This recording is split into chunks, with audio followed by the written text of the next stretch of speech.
Hey YouTube, I thought I would just make a quick video. There's some other things I gotta update about the tank, but that's gonna be later. This video is about how to make your own driftwood that you find, how to prepare it and stuff. As you can see, there's a piece in there that is floating right now. Fish are checking it out. I just stuck it in there.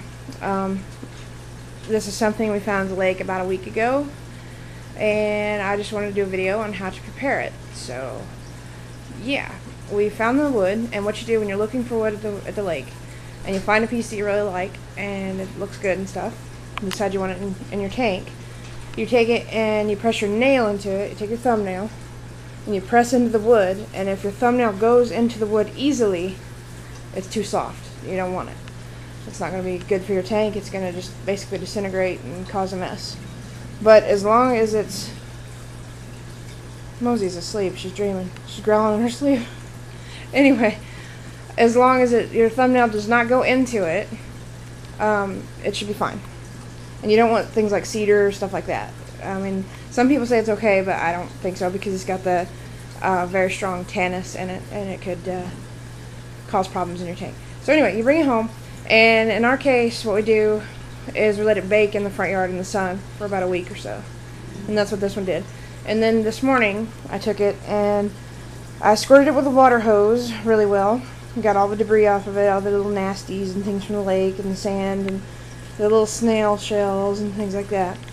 Squirted it really well, and then I removed all the bark because that's going to cause some problems too. I didn't do that the first time, and it just made a mess. It clogged up my siphon and everything else. So be sure you remove the bark. What? Yeah, she's dreaming. She's growling in her sleep. She's barking at something. Probably a squirrel. Sorry, anyway. Little interruption there. Moses is asleep in her crate. So anyway, once you bake it, some people say they recommend that you soak it. And what they will do is they will take a saltwater bath, basically.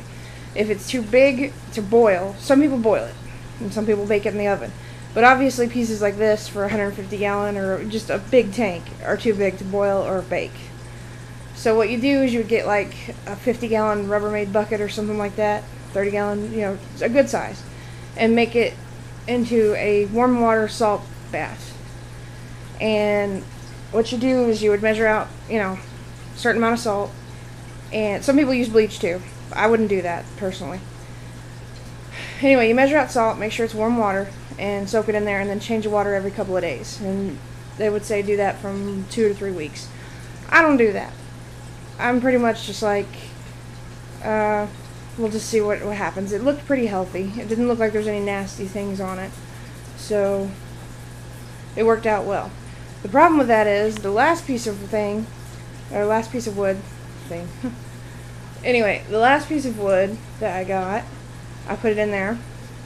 I did actually soak it, but I couldn't soak the whole thing at once because it's huge. It's the whole length of the tank. Anyway, I had little tiny leeches. But I solved that really quick by just, you know, putting some salt in the water. You know, I think it was 2 teaspoons per gallon. They were gone the next day. So it was not a big deal. Other than that, I just had tannins, which, you know, that just makes the water brown. But actually, the fish really liked that. So that's not really a big deal. But anyway, you can just stick it in there after it bakes. You know, after you clean it off, like me. That's what I did. That was going to sink eventually here. Or you can soak it and go through all the whole process and everything else. It's up to you. But that's what you do. So anyway, it's not a big deal. It's really easy, and it turns out pretty nicely. And all my fish are like, what's this? This new guy, Ernie, he was adopted. And I got convicts in there. A couple convicts I've already spawned. And 2 of the parrotfish are gone. I traded them for Ernie. Where'd he go? Ernie! Where'd you go to? I kept Picasso. She's the only parrotfish now. And let's see, where'd Ernie go to? Ernie's down there at the other end. There he is. He's... I'm thinking maybe a red Oscar. I don't know. Anyway, he has a small case of hole in the head. I gotta figure that out. You can see it right there. But I gotta figure that out. Jack Dempsey still got it. And And where is he? I got a channel catfish in the trade, so I've got to figure out what to do for that. I'm going to have to get him a stock tank or something at some point, but he's only about a foot long now, so it's not too bad. There he is. He's hiding under there. But he was in pretty bad shape. He had a bacterial infection, which is cleared up now. His eyes were all cloudy, and he's colored up. See, he's coming out. He was light and everything.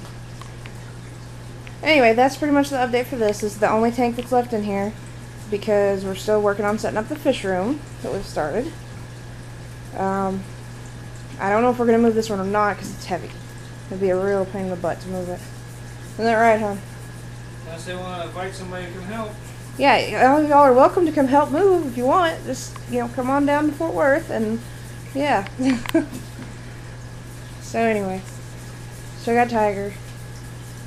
Convicts are going to get their own tank because I'd like to, breed convicts and stuff, just to have convicts because they're fun. But, yeah, anyway, that's the tank update. Got another Fancy Plant Giant, too. But other than that, that's about it. Thanks for watching.